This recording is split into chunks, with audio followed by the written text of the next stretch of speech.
మనుషులు చెప్పిన మాట కాదు, మనుషులు ఇచ్చిన మాట కాదు. దేవుడే భూమికి ఆకాశమునకు సృష్టికర్త అయిన దేవుడే ఇక్కడ కూర్చున్న మనతో చెబుతున్న నమ్మదగిన మాట ఏందో తెలుసా? నువ్వు నన్ను ప్రేమిస్తే, దేవుడు అంటున్నాడు, నువ్వు నన్ను ప్రేమిస్తే నేను నిన్ను తప్పిస్తాను. Praise the lord. హల్లెలూయా.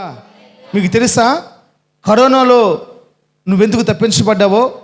మీకు తెలుసా రోడ్ల మీద జరుగుతున్న అనేకమైన యాక్సిడెంట్లో నువ్వెందుకు తప్పించబడ్డావో? మీకు తెలుసా భూలోకంలో 7,000 రకాల రోగాలుంటే 4,000 రకాల రోగాలకి మందులు లేకపోతే నువ్వెందుకు క్షేమకరంగా ఉన్నావో? ఎందుకు తప్పించబడ్డావో? ఎందుకు ఆరోగ్యకరంగా ఉన్నావో? పాపిష్టి రోగాలు, మైదార్ రోగాలు, సంపే రోగాలు, బలహీనపరిచే రోగాలు, నొప్పులు కలుగజేసే రోగాలు నీకు అటాక్ కాకుండా దేవుడు ఎందుకు తప్పించాడు తెలుసా? నువ్వు ప్రేమిస్తూ ఉంటావని. స్తోత్రం. యేసు ప్రభు నన్ను ప్రేమిస్తున్నాడు, నేనేం చేయట్లేదు, నేను యేసు ప్రభుని ప్రేమించట్లేదు.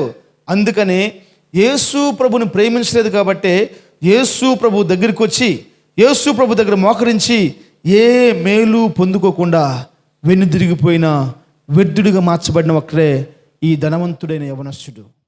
అదే ప్రేమతోటి నన్ను ప్రేమిస్తున్నావా? అదే ప్రేమతోటి నన్ను ప్రేమిస్తున్నావంటే, యేసయ్యా ఎందుకు వచ్చింది డౌట్ నీకు? నువ్వు నా ప్రాణం అయ్యా, నీకోసం నా సొంత ఊరిని వదిలిపెట్టాను, నీకోసం నా బంధువులను విడిచిపెట్టాను, నీకోసం నా వ్యాపారాన్ని విడిచిపెట్టాను, నీకోసం నా ఉద్యోగాన్ని విడిచిపెట్టానయ్యా, నువ్వు నా ప్రాణం అయ్యా. నిజంగా అబ్రహామా, ఇదే మాట నిజమైతే నీ కొడుకుని తీసుకెళ్ళి మోయాబు పర్వతం పైన బలియే.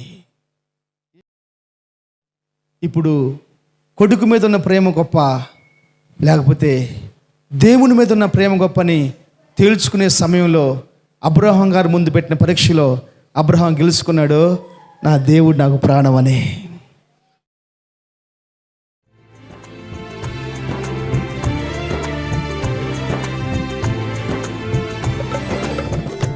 నీతో నా సహవాసము నన్ను చేసెను సువర్ణము, నన్ను వెదకిన నా దైవమా, నిన్ను విడచి నేనుండలేను.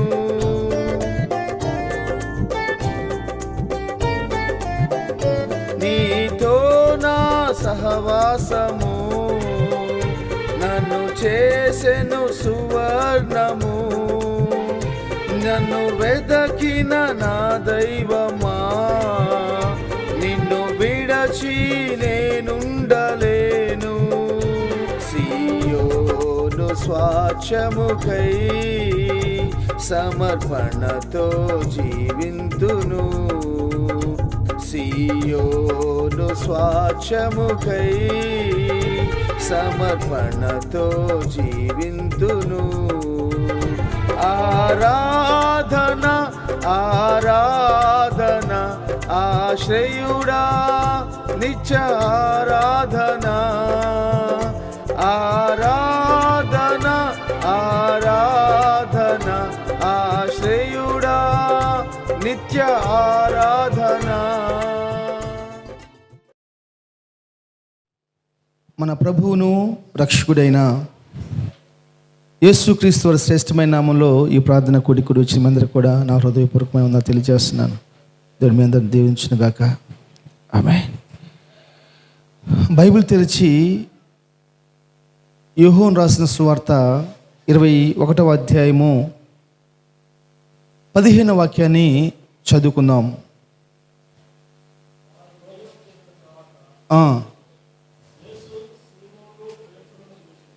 యేసు సీమోను పేతురును చూసి, యోహోను కుమారుడువైన సీమోను,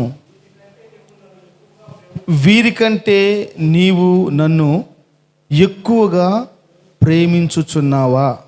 చాలు, ఒక చిన్న ప్రార్థన చేసుకుందాం వాక్యం కోసం. ప్రభువా మీకు వందనములు, మీ కృపాసనం దగ్గరికి వస్తూ ఉన్నాము. ఇప్పటి వరకు ఘనంగా జరిగించారు, తీసుకొచ్చిన ప్రతి ఒక్కరిని బట్టి మా హృదయాంతరంగంలో నుంచి కృతజ్ఞత స్తుతులు మీకు చెల్లిస్తున్నాము. మరొకసారి మీరు నమ్మదగిన దేవుడిని మీరు నిరూపించుకున్నారు ప్రభువా. వాక్యంతో మీరు మాతో మాట్లాడండి. వినగలిగిన చెవులను, అర్థం చేసుకునే మనస్సుని మాకు అనుగ్రహించండి. వాక్యమునకు వ్యతిరేకంగా పనిచేస్తున్న ప్రతి దురాత్మక శక్తులు మీ కృపతో బంధించమని, పరలోక మాటలు నా నోటికి అందించమని యేసు నామములో ప్రార్థన చేస్తున్నాను తండ్రి. ఆమేన్. హల్లెలూయా. చాలా సంతోషం. చాలా విలువైన మాటలు నేను మీకు చెప్పాలని ఆశపడుతున్నాను. ఇక్కడ సీమోను పేతురు అని చెప్పబడిన ఒక వ్యక్తి మనకు కనబడుతూ ఉన్నాడు. అందరు నా వైపు చూస్తూ జాగ్రత్తగా వాక్యాన్నేనండి. ఏం పేరు? సీమోను పేతురు. ఈ సీమోను పేతురు గురించి ఇక్కడ రాయబడిన మాటలో ఏమని చెప్తున్నాడంటే భక్తుడు, యేసు ప్రభు అడుగుతున్నాడు, సీమోను, ఓ పేతురా, నువ్వు నిజంగా వీరందరికంటే ఎక్కువగా నన్ను ప్రేమిస్తున్నావా? ఈరోజు నేను ఒక 2 మాటలు మాత్రమే మీకు జ్ఞాపం చేస్తాను. దానిలో మొదటి మాట ఏంటంటే, మనము దేవుణ్ణి ప్రేమించేవారిగా ఉండాలి. నెంబర్ 1, మనము దేవుణ్ణి ప్రేమించేవారిగా ఉండాలి. చాలామంది ఈ భూలోకంలో ప్రతి ఒక్కరు కూడా మేము దేవుణ్ణి ప్రేమిస్తున్నామని చెప్తూ ఉంటారు. త్రాగుబోతులు కూడా మేము దేవుణ్ణి ప్రేమిస్తున్నామని చెప్తారు. కాబట్టి నడిపించు నానా అనే పాటలు పాడుకుంటూ ఉంటారు. రైల్వే స్టేషన్లో, ట్రైన్స్లో మనం పోతున్నప్పుడు అనేక మంది భిక్షకులు అడుక్కుంటూ ఉంటారు. వాళ్ళు కూడా పాడేందంటే, ఎన్ని తలచినా ఏది అడిగినా జరిగేది నీ చిత్తమేనయ్యా, ఇలా హృదయాలు కరిగించి ₹1 దానం చేపియ్యా అని చెప్పేసి అని వాళ్ళు పాడుకుంటారు. ఎందుకు ఆ పాట వాళ్ళు పాడారని నేను ఒకసారి ఒక వ్యక్తిని అడిగాను. పినాకిని ఎక్స్ప్రెస్లో నేను పోతున్నప్పుడు అడిగాను. అంటే యేసు ప్రభు అంటే మాకు ఇష్టము, ఆ యేసు ప్రభుని గురించి పాడిన ఈ పాట అంటే మాకు ఇష్టం కాబట్టి ఈ పాట మేము పాడుతామని చెప్పేసి అన్నారు. ఏ వ్యక్తి అయితే వారికి ఏది ఇష్టమో అది నోట్లోంచి బయటకు వచ్చింది. సినిమాలు చూసే వాళ్ళకి సినిమా పాటలు ఇష్టం కాబట్టి ఆ పదములతోటి వాళ్ళు పాడుకుంటూ ఉంటారు. దేవుణ్ణి ప్రేమించే వాళ్ళు చాలామంది ఉన్నారు. అయితే ఇక్కడ ఎవరి గురించి రాయబడిందంటే, దేవుణ్ణి ఎక్కువగా ప్రేమించేవారు. జగతినాలి, దేవుణ్ణి ప్రేమించేవారి కోసం రాయబడింది. కానీ ఇక్కడ ఎవరి గురించి రాయబడిందంటే, దేవుణ్ణి ఎక్కువగా ప్రేమించేవారు. మనము ప్రేమించేమని చెప్పడం కాదు, కానీ ఎక్కువ ప్రేమించేవాళ్ళు మనం ఆశపడాలి. ఆమేన్. దేవుణ్ణి ప్రేమించేవాళ్ళని చెప్పడం కాదు, దేవుణ్ణి ఎక్కువగా మేము ప్రేమిస్తున్నాం అని చెప్పగలిగి ఉండాలి. దేవుడు అడుగుతున్నాడు, పేతురు, నువ్వు నిజంగా నన్ను ప్రేమించావా? వీరికంటే ఎక్కువగా ప్రేమించావంటే అది నీకే తెలుసయ్యా, అది నీకే తెలుసు. అవును, నేను నిన్ను ప్రేమించాను. అందుకనే యేసు ప్రభువుని పట్టుకుంటానికి సైనికులు వచ్చారు. లెక్కల ప్రకారము 450 మంది కంటే ఎక్కువ సైనికులు గెస్తెమనే తోటలో యేసు ప్రభు ప్రార్థన చేసుకున్న సమయంలో ఆ సైనికులు యేసు ప్రభువుని పట్టుకుంటానికి వచ్చినప్పుడు వారిలో ప్రధాన యాజకుడు, ఆ 450 మంది పైన ప్రధాన యాజకుడికి రైట్ సైడ్గా ఉంటున్న ఒక మల్కు అనే ఒక వ్యక్తిని చెవు నరికేశాడు. ఆలోచించండి, పోలీసుడు వచ్చి మన ముందు నుంచుంటే వారితో మాట్లాడటానికే భయం ఈ రోజుల్లో. ఇంకా మేము చిన్నప్పుడైతే ఒక 20 సంవత్సరాల క్రితం, ఒక 25 సంవత్సరాల క్రితం మా చిన్నప్పుడైతే పోలీసుడు అన్న మాటనగానే పారిపోయి దాక్కునే వాళ్ళం. 2000 సంవత్సరాల క్రితం మీరు ఆలోచించండి, దేవుణ్ణి ఎంత ప్రేమించగలిగితే ఆయన బంధించడానికి వచ్చిన మల్కు అని చెప్పబడ్డవాడి యొక్క చెవుని నరగలడు. దేవుని కుమారుడా, దేవుని కుమార్తె, దేవుని సేవకు నేను చెప్తున్న శ్రేష్టమైన మాట ఏంటంటే, నువ్వు దేవుణ్ణి ప్రేమిస్తూ ఉన్నావా? ఎక్కువగా ప్రేమిస్తూ ఉన్నావా? దేవుని ఇప్పుడు భోజనంలో మనం కూర్చుంటాము, మన ముఖం దేశంలో ఉంటారు ఒకళ్ళు, జాగ్రత్తగా వినాలి. మన ముఖం దేశంలో ఒకళ్ళు ఉంటారు, వాళ్ళు చికెనో, గోంగూరో, అన్నమో, పెరుగు చట్నీ వడ్డిస్తూ ఉంటారు. మన కాడికి రాగానే మనకు తెలియకుండా వాళ్ళకి తెలియకుండా ఆ గంటలో 2 ముక్కలు వస్తూ ఉంటాయి.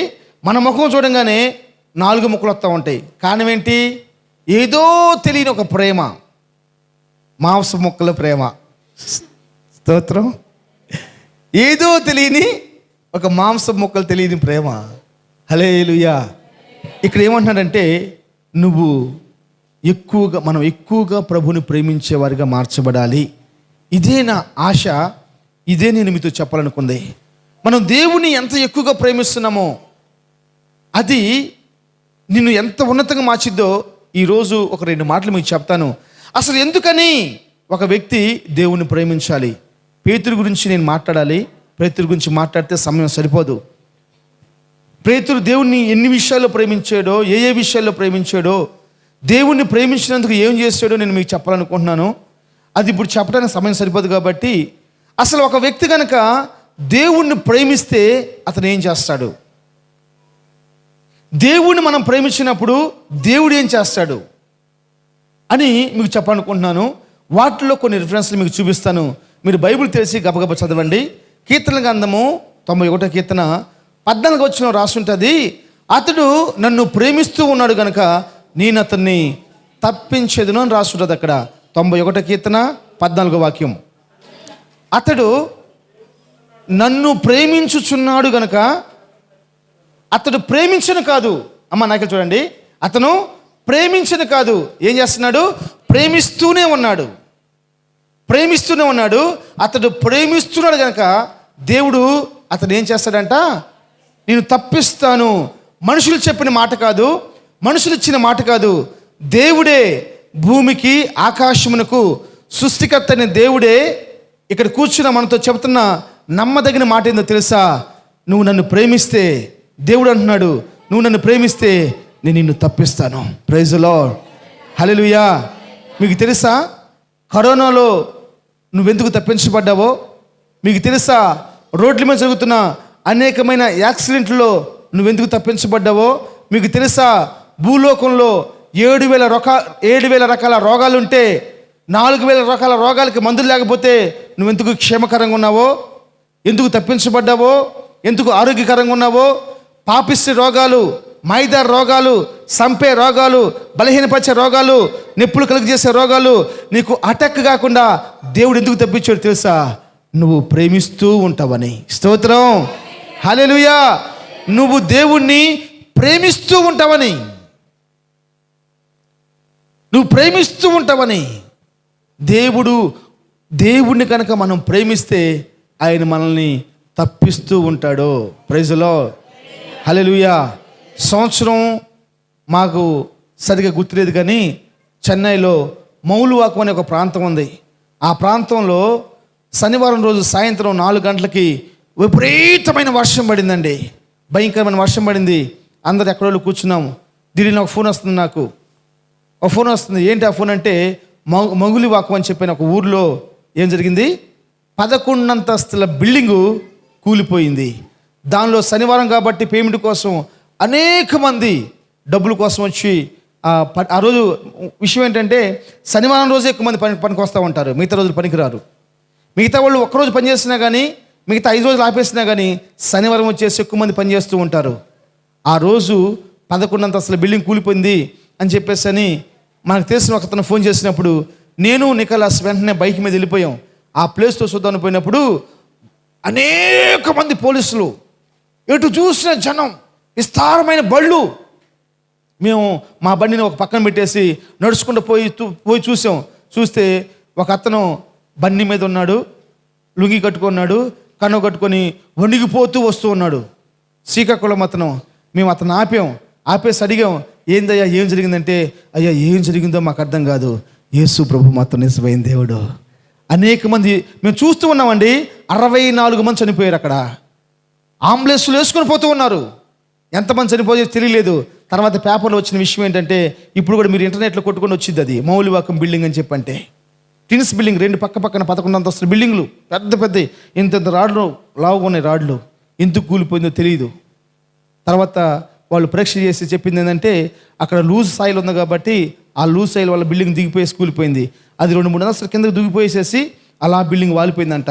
ఈ యొక్క శ్రీకాకుళపు వ్యక్తి చెప్పిన మాట ఏంటంటే, అయ్యా ఆ బిల్డింగ్ అలా వాలిపోతుంది, నా కళ్ళుతో నేను చూస్తూనే ఉన్నాను, భయంకరమైన సౌండ్లు. ఈ బిల్డింగ్ పోయి పక్క బిల్డింగ్ మీద ఆనుకుంటే ఆ బిల్డింగ్లో కిటికీలో నుంచి ఆ బిల్డింగ్లోకి దాటేసేసి అతను బయటకు వచ్చేసాడంట. అతను చెప్తున్నాడు, ఒక మాట చెప్పాడండి, అదే యేసు ప్రభువు నన్ను తప్పించాడయ్యా. స్తోత్రం. నిజంగా మనకు మనసుంటే ఈ ఒక్క మాట మనల్ని ఉత్తేజపరిచిద్ది. ప్రైజ్లో ఒకరోజు మేము టీ నగర్ దగ్గర సైదాపేట అని ఒక ఏరియా ఉంది చెన్నైలో. అక్కడ ఒక బిల్డింగ్కి మెట్లు పడగొడుతున్నారు. ఆ బిల్డింగ్ మెట్లు పడగొడుతుంటే ఆ బిల్డింగ్కి కుర్రపిల్లలు ఏం చేస్తున్నారంటే, సన్నగా ఉన్నారు వాళ్ళు ఆ సోల మీద ఎక్కెళ్తున్నారు. ఆ సోల మీద ఎక్కెళ్తా ఉన్నారు. నేను కూడా ఏం చేశాను, వాళ్ళు ఎక్కనగా లేనిది నేను ఎక్కలేనని చెప్పేసి నేను కూడా ఆ సోల మీద ఎక్కెళ్తా ఉన్నాను.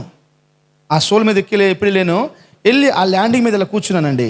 ఆ ల్యాండింగ్ మీద ఇలా నుంచున్నాను. ఇలా వెళ్ళిపోయేసరికి తిరిగి ఆ ల్యాండింగ్ మీద ఉంచున్నాను. చూస్తూ ఉన్నాను, వాళ్ళు పని చేస్తూ ఉన్నా చూస్తూ ఉన్నాను. నేను చూస్తూ ఉండగానే నేను ఏ సోల మీద అయితే కాలు పెట్టున్నానో ఆ సోల మొత్తం ఇరిగిపోయినాయి. ఆ సోల మొత్తం ఇరిగిపోవటం, ఆ పక్కన స్లాబ్ నుంచి వచ్చిన సోలు ఇలా పెట్టున్నారు. ఆ సోల మొత్తం నాకు ఇలా వెళ్ళిపోయినాయి. ఈ ప్యాంట్లోంచి ఇలా వెళ్ళిపోయినాయి. కృప ఏదో తెలుసా, చిన్న క్రాచ్ కూడా అవ్వలేదు, చిన్న గీత కూడా పడలే నాకు. నిజంగా నా దేవుడు నమ్మదగిన దేవుడు. స్తోత్రం. దేవుని నువ్వు ప్రేమించావా, దేవుడు నిన్ను తప్పిస్తాడు. దేవుడు నిన్ను తప్పిస్తాడండి. ఎలాంటి పరిస్థితులైనా సరే నేను తప్పిస్తాడు. ఆయన తప్పించడానికి సమర్థుడు, శక్తివంతుడు. నీకు తెలియదు. అయితే ఈరోజు నీ కాడ ఏమి ఎదురు చూస్తున్నాడంటే, దేవుణ్ణి ఎక్కువ ప్రేమించే మనసు నీకుంటే బాగుండని దేవుడు ఎదురు చూస్తూ ఉన్నాడు. అందరూ ప్రేమిస్తున్నారు, అందరిలో నువ్వు ఒకదానిగా ఉండకూడదు. నువ్వు ఎక్కువ ప్రేమించేవాడిగా ఉండాలి.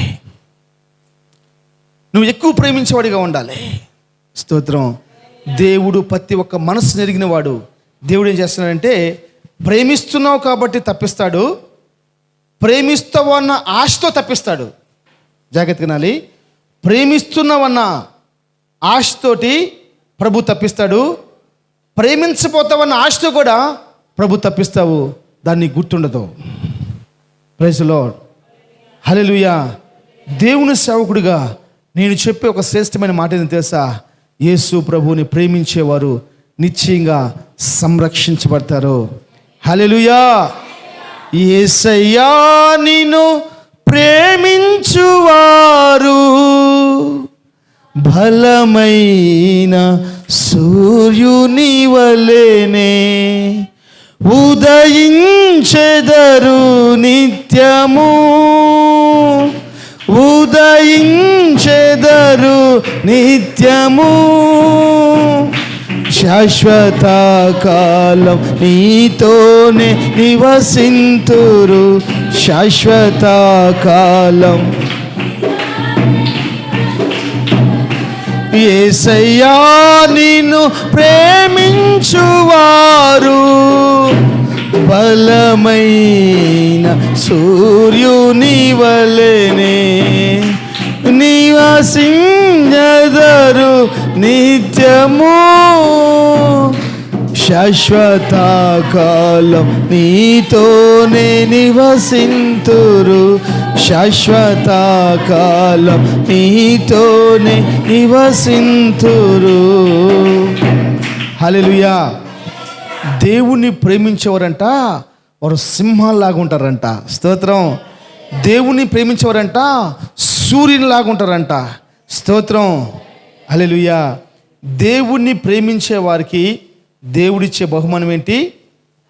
అనేకమైన ఉపద్రవాల నుంచి తప్పిస్తాడు. అందుకని దేవుణ్ణి మనం ప్రేమించాలి. భూలోకంలో ఒక వ్యక్తిని ప్రేమిస్తానండి, ఆ వ్యక్తి కాడ మనం ఏదో ఆశించి ప్రేమిస్తాం.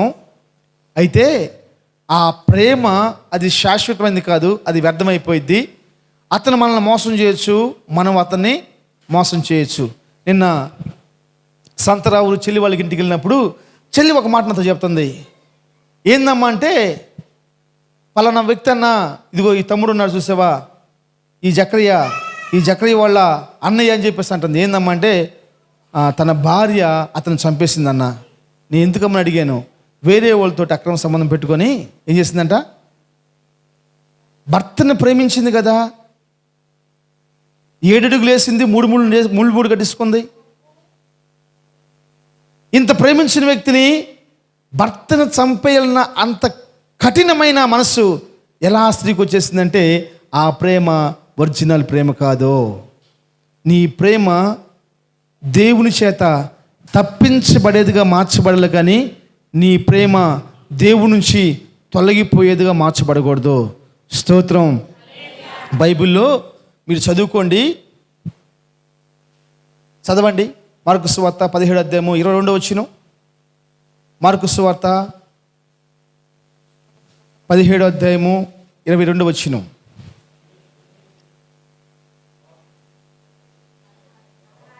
పదో అధ్యాయము 10:22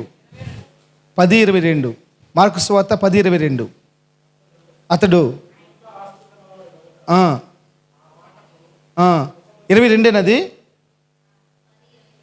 21 చదువు.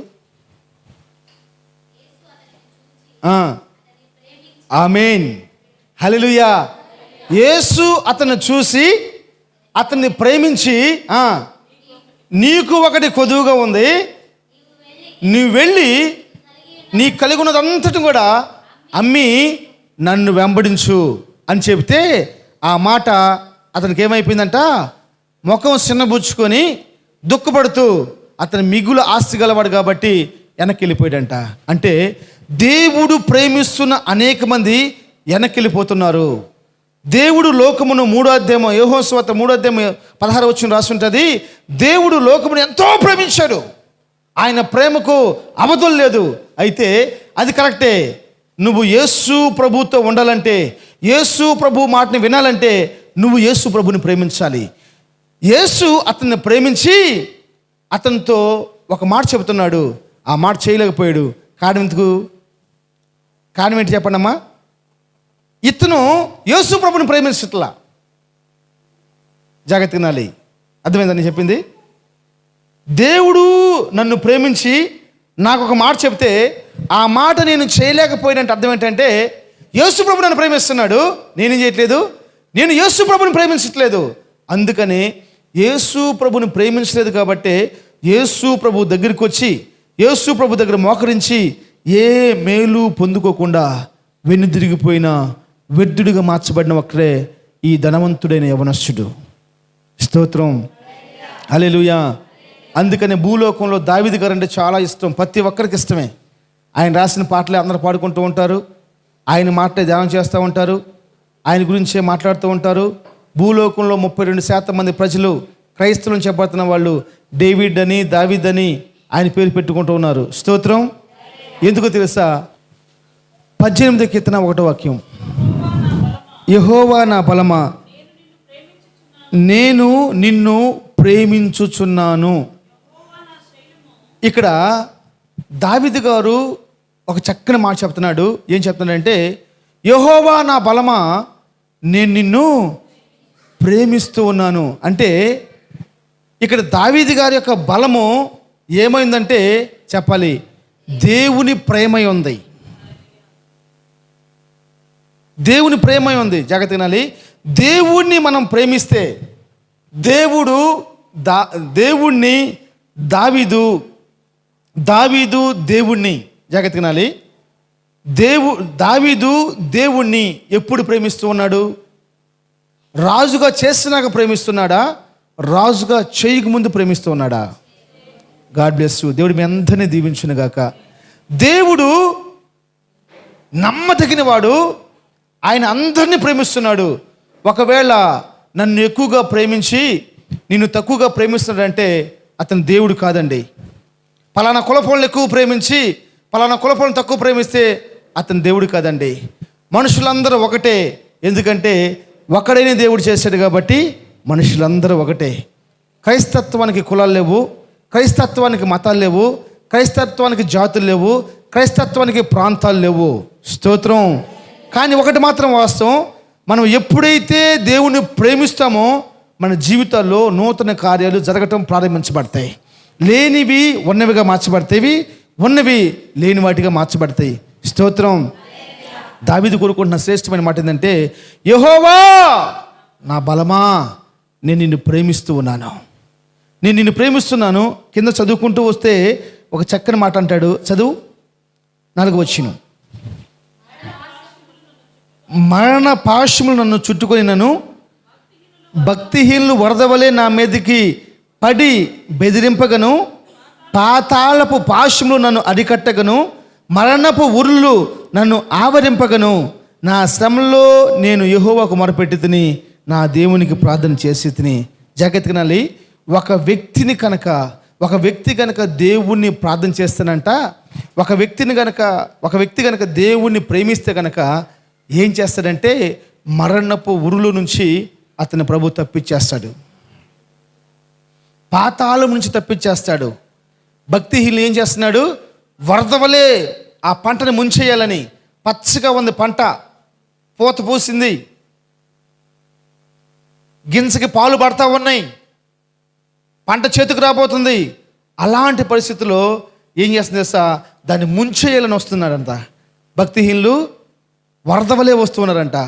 ఆ వరదని నదులు నాపిన దేవుడు ఆ వరదలు నాపటకు సమర్థుడు, శక్తివంతుడు. స్తోత్రం, స్తోత్రం. ఆ భక్తిహీనులు ఎంతమంది అయితే నీ మీదకు లెగుస్తారో నువ్వు భయపడాల్సిన అవసరం లేదు. దావీదు ఒక్కడేనండి రాజ్యాన్ని జయించాడు. స్తోత్రం. దావీదు ఒక్కడే రాజ్యాన్ని జయించాడు. ఇక్కడ కూర్చున్న మీ అందరి జీవితంలో దేవుని యొక్క గొప్ప ప్రణాళిక ఏందో తెలుసా?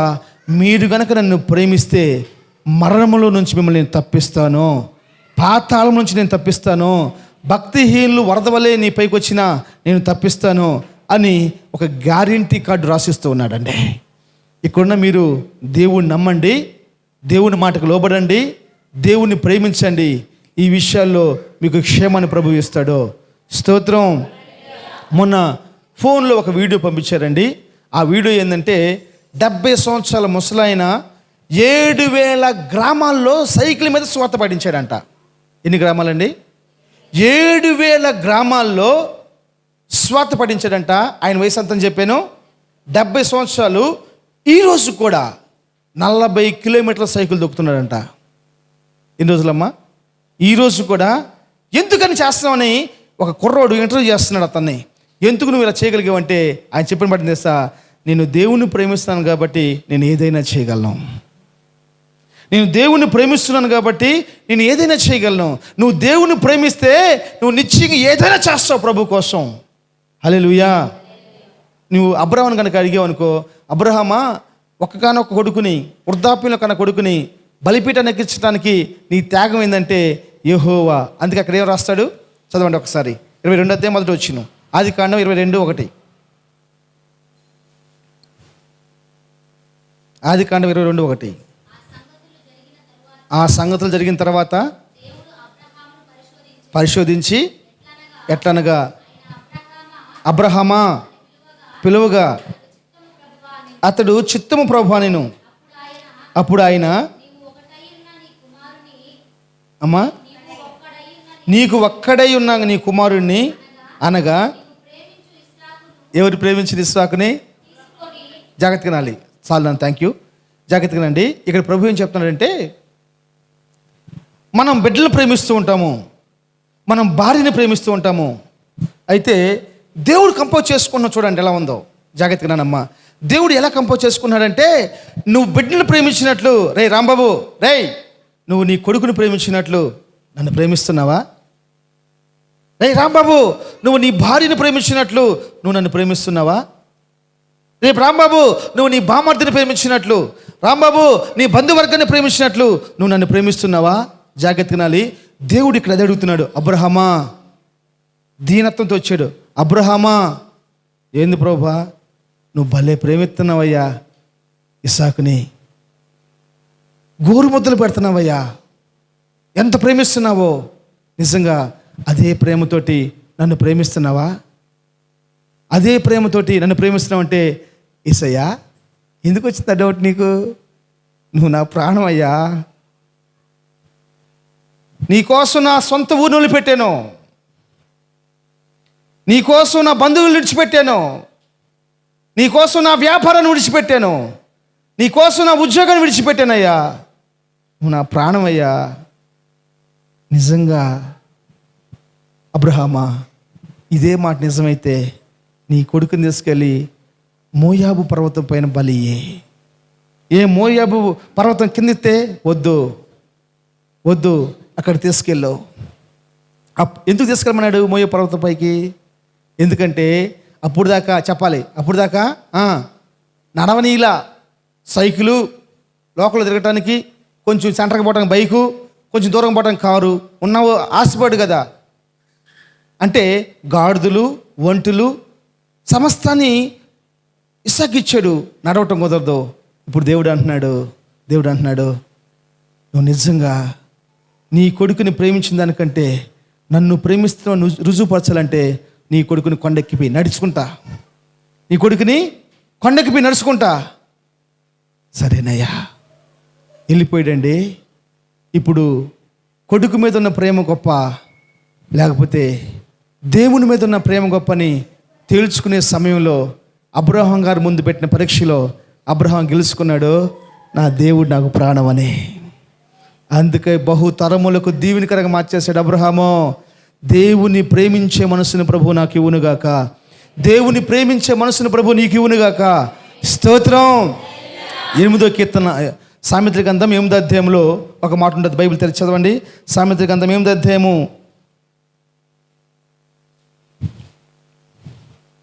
17వ వచనం. సామెతల గ్రంథం 8:17 వచనం. నన్ను ప్రేమించు వారిని, ఆమేన్, హల్లెలూయా. ఏంటంట? నన్ను ఎవరైతే ప్రేమిస్తారో వారిని నేను ప్రేమిస్తాడు. ఇప్పుడు నేను మీకు ఎన్ని మాటలు చెప్పానంటే, దేవుణ్ణి మనం ప్రేమిస్తే నెంబర్ 1 ఏం చేస్తాడంట? తప్పిస్తాడు. దేవుని ప్రేమిస్తే ఏం చేస్తాడు? తప్పిస్తాడు. రెండోది, దేవుణ్ణి మనం ప్రేమిస్తే దేవుడు ఏం చేస్తాడంటే మరణ అపాయకరమైన పరిస్థితుల నుంచి తప్పిస్తాడు. ఇప్పుడు అంటున్నాడు, నువ్వు గనక నన్ను ప్రేమిస్తే నేను నిన్ను ప్రేమిస్తాను.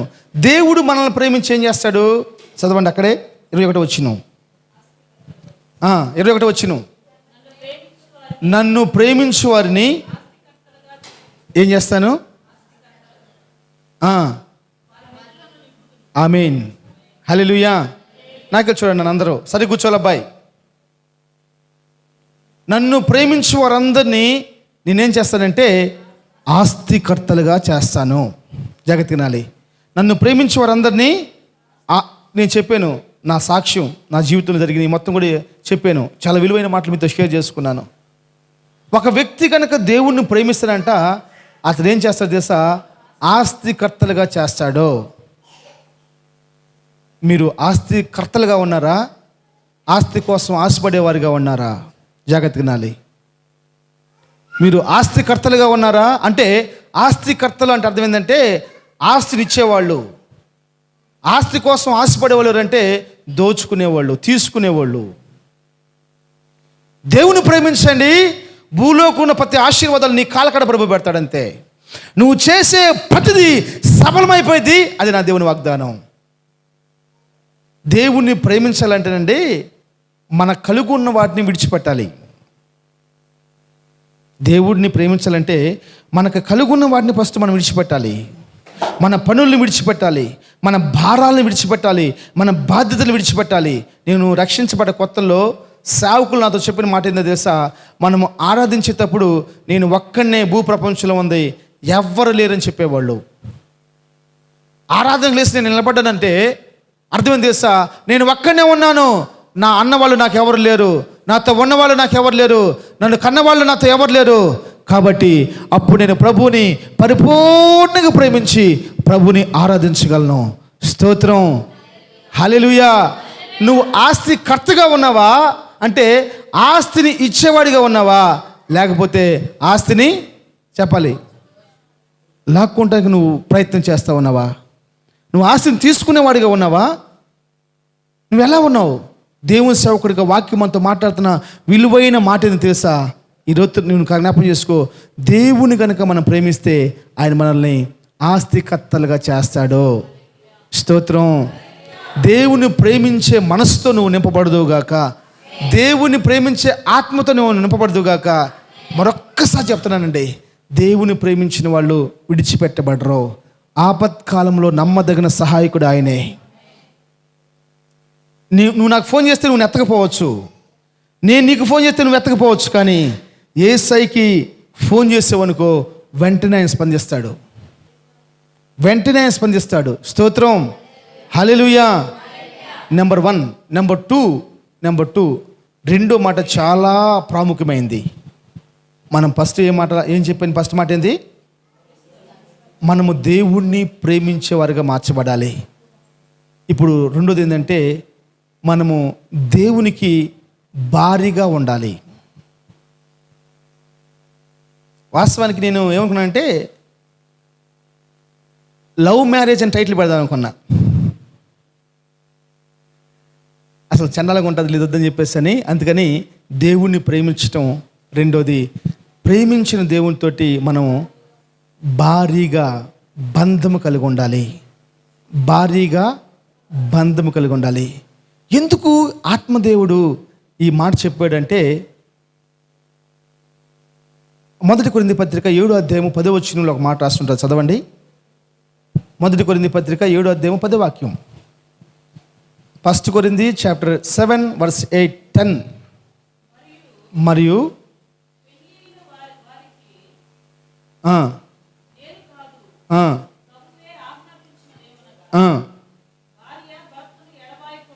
భార్య, చెప్పాలందరూ నాతో చెప్పండి, భార్య భర్తను ఎడబాయకూడదు. అంటే అర్థం ఏంటో తెలుసా? ఇప్పుడు యెషయా గ్రంథం రాసి ఉంటుంది, చదివించడానికి రిఫరెన్స్ లేవు, కానీ నీకు నేను ఆత్మీయమైన భర్త అయి ఉన్నాను అంటాడు. యెషయా గ్రంథంలో ఏముంటుంది? నేను నీకు ఆత్మీయమైన భర్త అయి ఉన్నాను. దేవుడే మనకి ఆత్మీయమైన భర్త. ఇప్పుడు మనం ఆత్మీయంగా తీసుకుంటే ఈ వాక్యాన్ని ఇక్కడ ఏమంటాడంటే భార్య భర్తను ఏం చేయాలి? ఎడబాయకూడదు, ఎడబాయకూడదు. నాకు తెలిసిన ఒక ఒక అబ్బాయి ఉన్నాడు. ఆ అబ్బాయి పేరు ఏంటంటే సతీష్. ఏం పేరు చెప్పండి? సతీష్. ఈ అబ్బాయి చదువుకున్నాడు, వాళ్ళ సొంత రిలేషన్లోనే ఒక అమ్మాయిని చూసి పెళ్లి చేసుకున్నాడు. నాయకులు చూడండి అమ్మ, పెళ్లి చేసుకుంటే ఆ అమ్మాయి చాలా బాగుంటుంది, చాలా చక్కగా ఉంటుంది అమ్మాయి. ఈ అబ్బాయి కొంచెం సన్నగా, అంత పెద్ద అందంగా ఏమి ఉండడు. నాకంటే అందంగా ఉండడులే, యేసు రక్తం ఏం చేయం. హల్లెలూయా చెప్పండి ఏం కాదు చెప్పండి, హల్లెలూయా హల్లెలూయా. ఈ అబ్బాయి అంత అందంగా ఏమి ఉండడు. ఈ అబ్బాయి ప్రేమను బట్టి ఆ అమ్మాయి అతను పెళ్లి చేసుకుంది. మామయ్య కూతురే, మీ అన్నమామ కూతురే అనుకుంటాను. కొన్ని రోజులు గడిచిపోతూ ఉందండి. ఒకళ్ళు 2 పిల్లలు పుట్టారు. సరిగ్గా నాకు జ్ఞాపకం లేదు. పుట్టినాక వీళ్ళు అప్పుడప్పుడు ఈ పచ్చాక పనికి వెళ్తూ ఉంటారు, పొగాకు పనికి వెళ్తూ ఉంటారు, ఏ పని ఉంటే ఆ పనికి వెళ్తూ ఉంటారు. అయితే ఎక్కడికి పోయినా సరే భార్యతో భర్త ఉండిద్ది, భర్తతోటి భార్య ఉంటుంది. వాళ్ళని చూసినప్పుడు ఆ ప్రాంతంలో ఉన్న వాళ్ళందరూ కూడా ఆశ్చర్యపడిపోతుంటారు. ఒకరోజు దిಢీర్ని నాకు ఫోన్ వస్తుంది. ఏంటి కారణం అంటే ఈ అబ్బాయి ఫ్యాన్ కురేసుకొని చచ్చిపోయాడు.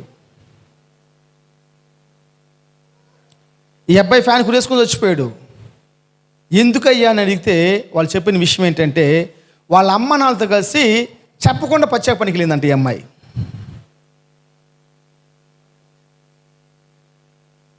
చెప్పకుండా పచ్చాక పనికి వెళ్ళిందంట. వెళ్ళిపోయింది. నా భార్య నాతో లేదని ఒక్క దానికోసం అతను ఏమైపోయాడు? సూసైడ్ చేసుకున్నాడు, ఆత్మహత్య చేసుకున్నాడు. దేవుని బిడ్డలారా, దేవునికి మనం భార్యలుగా ఉంటే దేవుణ్ణి మనం ఎడబాయకూడదు. దేవుడు మీకోసం ప్రాణం పెట్టాడని మర్చిపోవద్దు. దేవుడు ఈ సృష్టిలో కొన్ని లక్షల గ్రహాలు ఉన్నాయండి, కొన్ని కోట్ల గ్రహాలు ఉన్నాయండి. ఇది చాలా అందమైన సృష్టి. ఈ సృష్టి అంతా నశించిపోయినా కానీ దేవుడు బాధపడ్డు. ఈ సృష్టి కోసం దేవుడు కన్నీరు కాచలేదు, కానీ ఒక మనిషి కోసం దేవుడు కన్నీరు కాచాడు. ఒక మనిషి కోసం దేవుడు ప్రాణం పెట్టాడండి. మనిషి కోసం దేవుడు మహిమను విడిచిపెట్టి భూమి మీదకి వచ్చాడు. మనము ఆయనతో ఎలా మార్చబడాలంటే భారీగా మార్చబడాలి. ఆయన భర్తగా మనం చేసుకోవాలి. స్తోత్రం. నువ్వు ప్రేమించావంటే అర్థమేం తెలుసా? నిజంగా నువ్వు దేవుణ్ణి ఎక్కువగా ప్రేమించావా? నువ్వు నిజంగా దేవుని ఎక్కువగా ప్రేమిస్తే నీ జీవితంలో ఈ ఒక లక్షణం కనపడాలి, నేను నా దేవునికి భార్యనని. ఎంతమంది ఉంటారు దేవునికి భార్యలుగా? స్తోత్రం. నిజంగా మనస్ఫూర్తిగా చెప్పండి, నా దేవునికి నేను భార్యగా ఉంటాను. స్తోత్రం. చేతులెత్తి మీ అందరిని ప్రభు దీవించును గాక. అంటే అర్థం ఏంటంటే, మనం ఎప్పుడైతే మన దేవునికి మనం భార్యగా ఉంటామో, చాలామంది చేతులు ఎత్తల కారణం ఏంటంటే, ఇప్పుడు భార్యగా ఉన్నాం అనుకో, ఎగ్జాంపుల్ మా భార్య ఉంది, ద్వారకా ఉంది, లేకపోతే నాదే ఎందుకు నేను చెప్తాను, నేను ఏ అన్నంలోకి ఏ పూట ఏ కూర తినాలో మందే రూలు. అక్కడ జరగదు. మనకిష్టమైందే వండాలి. నువ్వు చెయ్యెత్తలేకపోయావంటే కారణం ఏంటంటే, మనకెందుకు ఆ తలక నొప్పి? ఆయనకి భార్యగా ఉన్న కాడ నుంచి ఆయన చెప్పింది మనం పోయాలి. ఒక వ్యభిచారిగా ఉంటే, ఒక పెళ్లిగాని స్త్రీగా ఉంటే, ఒక యవనస్తురాలుగా ఉంటే ఇష్టానుసారంగా తిరగవచ్చు, ఇష్టానుసారంగా బతకవచ్చు అన్న తలంపులు నీకున్నాయా? జాగ్రత్త. ప్రభుతో మనం శాశ్వత కాలం ఉండబోతున్నాము. స్తోత్రం. ప్రభుతో మనం శాశ్వత కాలం ఉండబోతున్నాము. ప్రభు త్వరలో రాబోతూ ఉన్నాడు. ఎందుకు తెలుసా? తన భార్యను తీసుకుపోవటానికి. ఎందుకు చెప్తున్నాను ఈ మాట అంటే, ఎందుకు మనం దేవునికి భారీగా మార్చబడాలంటే, దేవునికి మనం భారీగా మార్చబడాలంటే, భూలోకంలో ఏ మగవాడైనా సరే ఎవరిని ఏమన్నా ఒప్పుకుంటాడు, కానీ భార్యను ఒక మాట ఒప్పుకోడండి. ఎవరిని? బిడ్డలను ఒక మాట ఒప్పుకుంటాడు, తల్లిదండ్రులు ఒక మాట ఒప్పుకుంటాడు, కానీ భార్యని కనుక ఒక మాట అన్నాడా, భార్య వైపు ఎవడైనా ఒక కన్నెత్తి చూసాడా, చెప్పాలి ఎలా ఉండే పరిస్థితులు?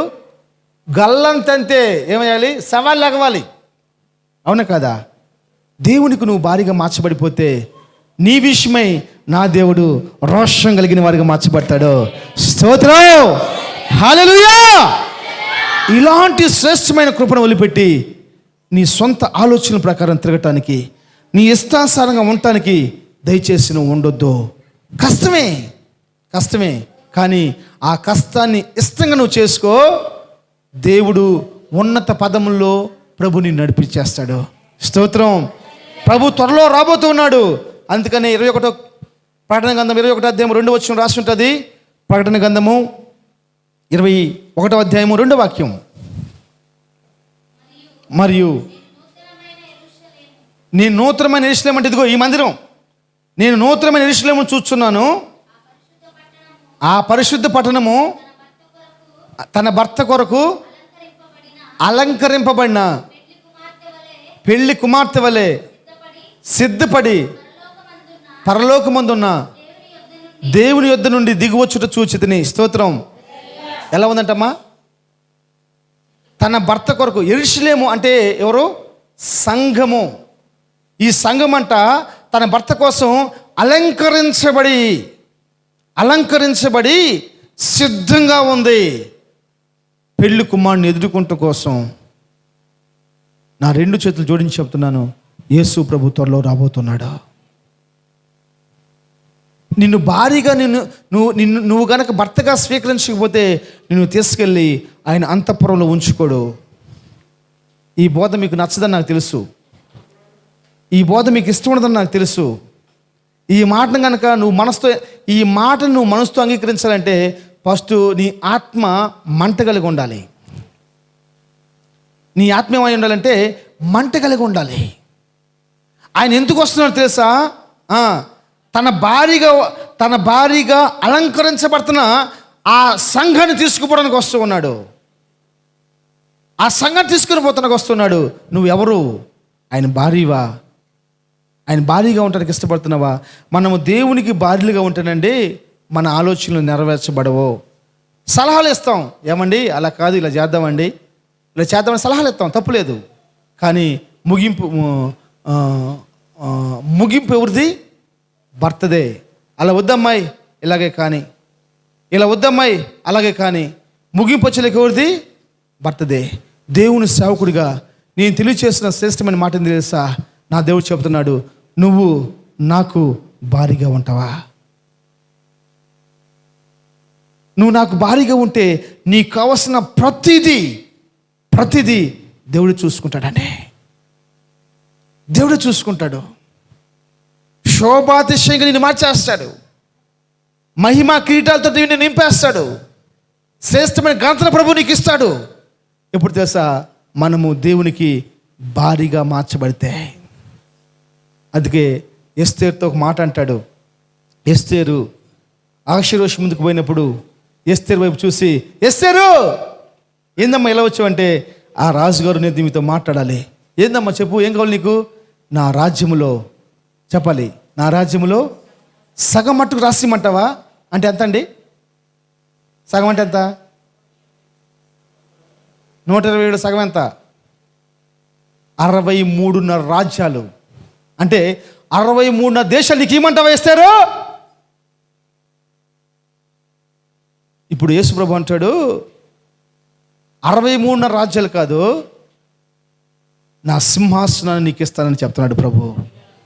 ప్రపంచాన్ని రూల్ చేసే కృపని, దేశాన్ని కాదు, ప్రాంతాన్ని కాదు, ఆఫ్టర్ ఆల్ ఒక నెంబర్ గాను, ఒక కౌన్సిలర్ గాను, ఒక ప్రెసిడెంట్ గాను, ఒక ఎమ్మెల్యే గాను, ఒక మంత్రి గాను, ఒక ముఖ్యమంత్రి గాను, ఒక ప్రధానమంత్రి గాను ఉండటం కాదు, కానీ ప్రపంచాన్ని రూల్ చేసే కృప దేవుడు తన భార్య అయిన సంఘానికి ఇవ్వబోతున్నాడా?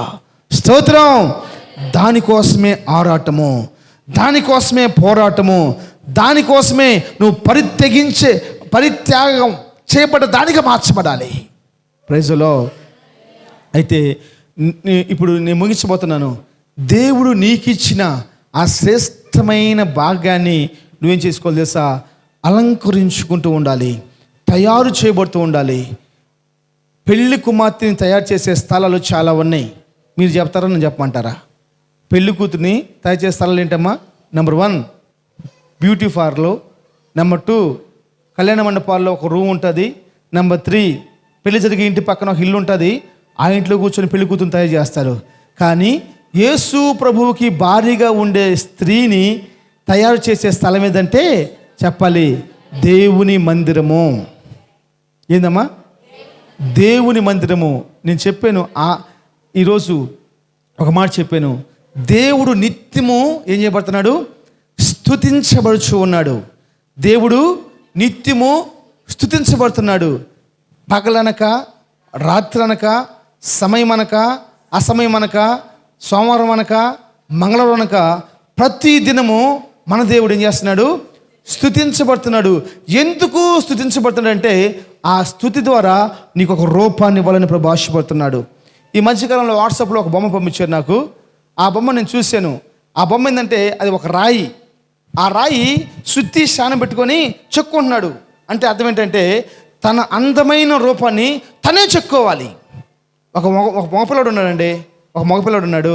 వాడు ఏం చేస్తాడంటే జిమ్కి వెళ్తాడు. ఎందుకు వెళ్తాడు? తన శరీరం ఎలా ఉండాలో తయారు చేసుకుంటాం కోసం, తన శరీరాన్ని ఎలా ఉండాలో అలా తయారు చేసుకుంటాం కోసం. పొద్దున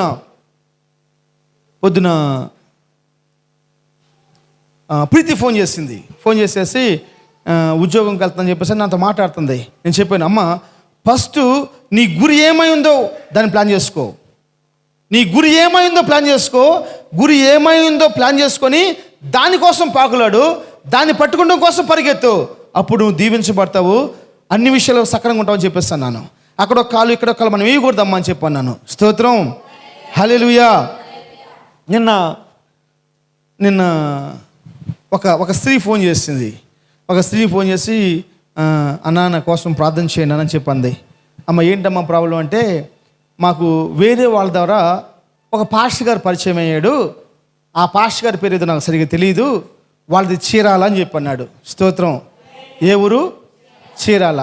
అయితే ఏందమ్మంటే నేను కొన్ని ఇబ్బందుల్లో ఉన్నాను, కొన్ని ఇరుకుల్లో ఉన్నాను.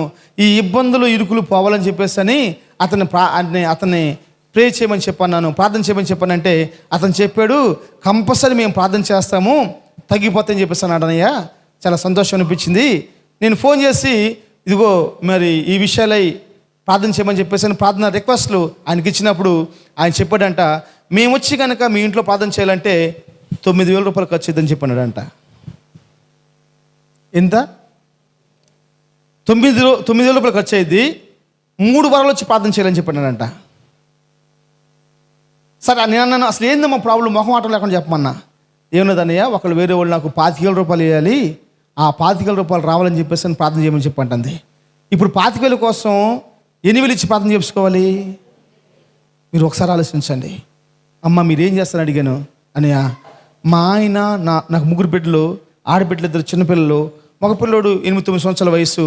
మా ఆయన నా కొడుకు వేరే వాళ్ళ కాడ మేకలుంటే ఆ మేకలు కాయటానికి కూలికి వెళ్తారన్నయ్య. కట్టుకుంటాను కూడా బట్టలు లేవు, రూపాయి పోగు చేసేసి వాళ్ళకి 25,000 ఇచ్చాము. ఆ 25,000 వాళ్ళు తీసుకుని ఇవ్వట్లేదు. సరే ఇప్పుడు ఏం చేసావంటే, అయినా నేను రమ్మని చెప్పని ప్రార్థన చేయమంటే ప్రార్థన చేసిపోయారు. ఎలాంటి ఒక చలనం లేదు. అయితే మనం ఏం చేసామంటే, పోయేటప్పుడు నా కాడ లేవని చెప్పేసి అని 3,000 రూపాయలు కానుక చేతిలో పెట్టాను అన్నయ్య. 3,000 రూపాయలు కానుక చేతిలో పెట్టాను. ఇప్పుడు నన్ను ఏం చేయమంటావన్నా, నువ్వు ప్రార్థన చేస్తే దేవుడు కార్యం చేస్తా నేను నమ్ముచున్నాను, నా కోసం ప్రార్థన చేయమని చెప్పింది. స్తోత్రం, హల్లెలూయా. నేనన్నాను సరేనమ్మా, నువ్వు రేపొద్దున మాకు ఆదివారం ఆరాధన జరిగిద్ది, నువ్వు కనుక ఆరాధనకు వస్తే అక్కడ నుంచి మన బెడ్లు ఉంటారు, ప్రార్థనా పరులని బెడ్లు, నీకు వాళ్ళని పరిచయం చేస్తాను, అనుదినం నీ కోసం వాళ్ళు ప్రార్థన చేస్తారు, త్వరలోనే దేవుడిని పక్షాన సహాయం చేస్తానని చెప్పాను. ఆ అమ్మాయి ఏడుస్తూ ఉంది. అప్పుడు ఆ అమ్మాయి అన్న మాట ఏంటంటే, అన్నయ్య ఎక్కడికంటే అక్కడ మా ఇంటోళ్ళు చెప్పాలా, నోదే చెప్పండి, పంపించరు. వాళ్ళు కోటీశ్వరులా, కట్టుకుంటానికి బట్టలు లేవు. తన కొడుకు తన భర్త ఏం చేస్తారు, వేరే వాళ్ళ దగ్గర మేకలు కాయటానికి కూలికి వెళ్తారండి. వాళ్ళే ఆ మేకలు కాస్త ఒక వ్యక్తే, ఆ వ్యక్తికి ఆ భార్య అంత లోబడిపోయి ఉంటే, నువ్వు నేను దేవునికి భార్య అయి ఉంటే ఎంత లోబడిపోయి ఉండాలి, ఎన్ని విషయాలు లోబడిపోయి ఉండాలి. ఈ భూలోకంలో ఉన్న భర్తలకు మనం లోబడిపోయినప్పుడు వాళ్ళ వల్ల ఎలాంటి వాళ్ళ సంతోషం ఉండొచ్చు, ఉండకపోవచ్చు, కానీ ఆత్మీయమైన భర్తగా ఉన్న దేవునికి మాత్రం మనం భార్యలుగా ఉన్నట్లయితే నిశ్చయముగా ఆయన వల్ల అనేకమైన మేళ్ళు, అనేకమైన ఆశీర్వాదాలు ప్రభు మన కోసం ఇస్తాడు. ఇది నమ్మండి, సత్యం. స్తోత్రం, ఇది సత్యం, మీరు నమ్మండి. హల్లెలూయా. దేవుని సేవకు నేను చెప్తున్నాను, నీ మనసు ఒకవేళ అలాంటి విషయాల వైపు వెళ్ళకుండా ఉంటుందా,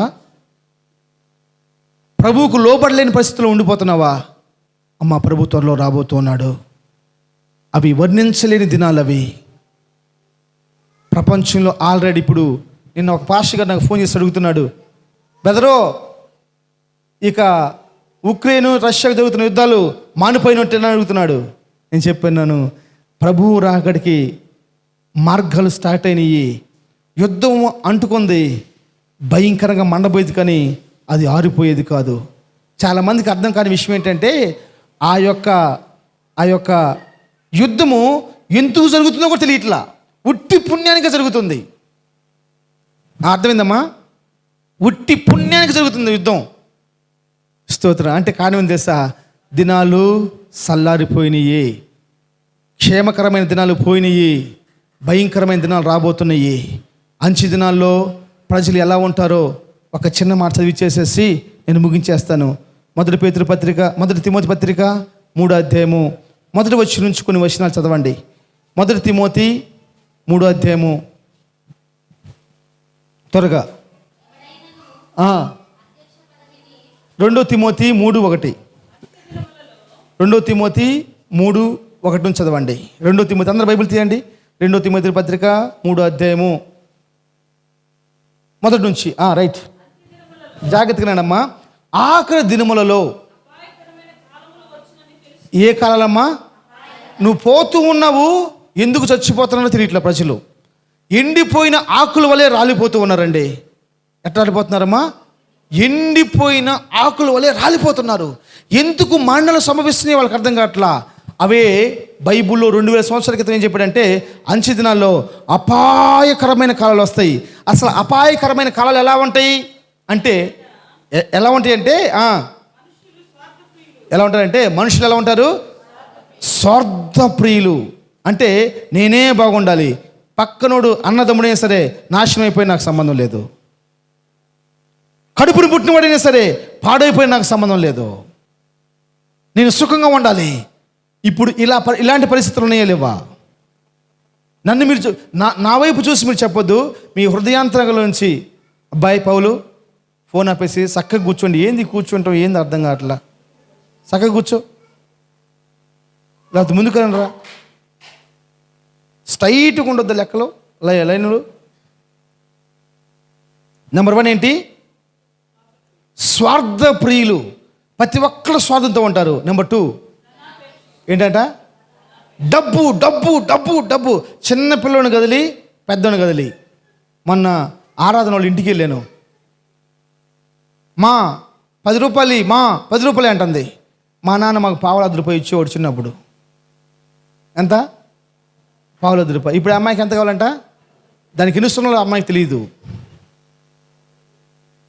తర్వాత వాళ్ళ అమ్మాయి చేసిందంటే పెద్ద కూతురుకు ఒక 10 రూపాయలు, చిన్న కూతురుకు ఒక 10 రూపాయలు అని చెప్పేసి అని 20 రూపాయలు ఇస్తే ఈ పిల్ల పోతుంది, అక్క నా డబ్బులు అంటుంది. ఆ పిల్లకి ఏమర్థం అర్థం కావట్లేదు నాకు.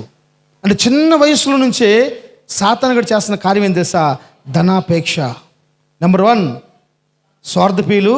నెంబర్ 2 ధనాపేక్షతో నిండిపోయింది ప్రపంచం. డబ్బు డబ్బు. అది భక్తి పరులు లేని వాళ్ళ అన్న తర్వాత సంగతి. ధనాపేక్ష, డబ్బు డబ్బు డబ్బు డబ్బు. నెంబర్ 3 బింకములాడువారు. ఎవరంట? చెప్పాలి, అన్న చెప్పండి. ఎంతమంది దేవుని మందిరంలో కూర్చున్న వాళ్ళు అహంకారులు ఉన్నారు? ఏదో తెలుసో తెలియకొస్తే తప్పు జరిగిపోయిందండి. దాన్ని ఏం చేయాలి? సర్చ్ చేసుకొని, పోన్లే నా సహోదరుడు నువ్వే కదా, పోన్లే నా సహోదరుడు నువ్వేదని చెప్పేసి అని తల ఉంచుకొని కింద పోవాలా? నీ అంతు నేను గనక జాగ్రత్త అంటావా? జాగ్రత్తనమ్మా, ప్రభు రాబోతున్నాడు. మన అహంకారాన్ని ప్రభు అణిచివేయునుగాక. ఎంతంట? ఎవరండి? మందిరంలో కూర్చున్న వాళ్ళే. ఎవరు? తల్లిదండ్రులకి లెక్క చేసేవాళ్ళు లేరు.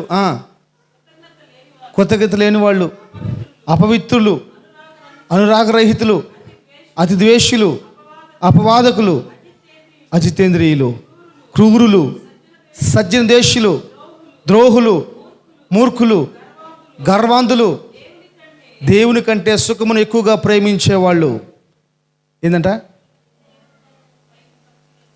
పైకేమో భక్తి గలవారే ఉండి ఆ భక్తిలో ఉన్న శక్తిని ఆశ్రయించని వారు. అలాంటి దుర్భరమైన జీవితాలు మనం జీవిస్తూ ఉన్నాము. అలాంటి కాలంలో మనం ఉన్నాము. యేసు ప్రభు త్వరలో రాబోతున్నాడు. మనలందరినీ ప్రభుతో ఉండాలంటే మనము దేవునికి భారీగా మార్చబడి ఆయన అడుగు జాడల్లో ఆయన చెప్పింది వింటూ, ఆయన చెప్పింది చేసుకుంటూ మనకు ముందుకు పోయేవారుగా మార్చబడాలి. నేను ఒకటే అడుగుతున్నాను, ఇక్కడ కూర్చున్న మీ అందరి జీవితాల్లో యేసు ప్రభు నిజమైన దేవుడిని అంగీకరిస్తే, యేసు ప్రభువే త్వరలో రాబోతున్నాడని, యేసు ప్రభు పాపుల కోసం చనిపోయాడని నువ్వు నిజంగా నమ్మినట్లయితే నీ జీవితంలో కొంచెం మార్పు కనపడాలమ్మా. కొంచెం మార్పు కనపడాలి. కొంచెం. అది ఎలాంటి పరిస్థితి అయినా సరే, ఎవరన్నా ఒక మాట మాట్లాడితే ఆ మాటకు నువ్వు లోబడిపోవాలమ్మా. అలాంటి ఒక జీవితం లేదనుకో, ఎందుకండి? అలాంటి ఒక జీవితం లేకపోతే నువ్వేం చేయగలవు?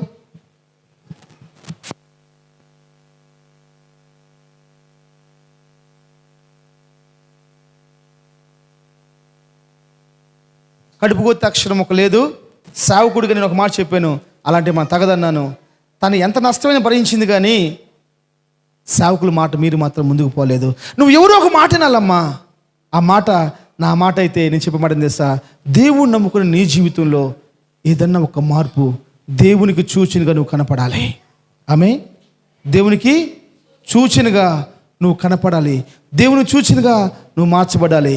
దేవుడు చెప్పాలి ఆకాశం నుంచి, రేయ్ సర్వజనాంగమా, సర్వ జనులారా, నన్ను ప్రేమిస్తున్న నా కుమారుడు, నాకు భారీగా ఉన్న నా కుమారుడు అని చెప్పని దేవుడు ఆకాశం నుంచి జనుల ఎదుట నీ గురించి, నా గురించి, మన గురించి సాక్ష్యం చెప్పాలంటే నువ్వు క్రీస్తును పోలిన ఒక మంచి జీవితం జీవించాలి. చెడంతటి తొలగించుకోవాలి.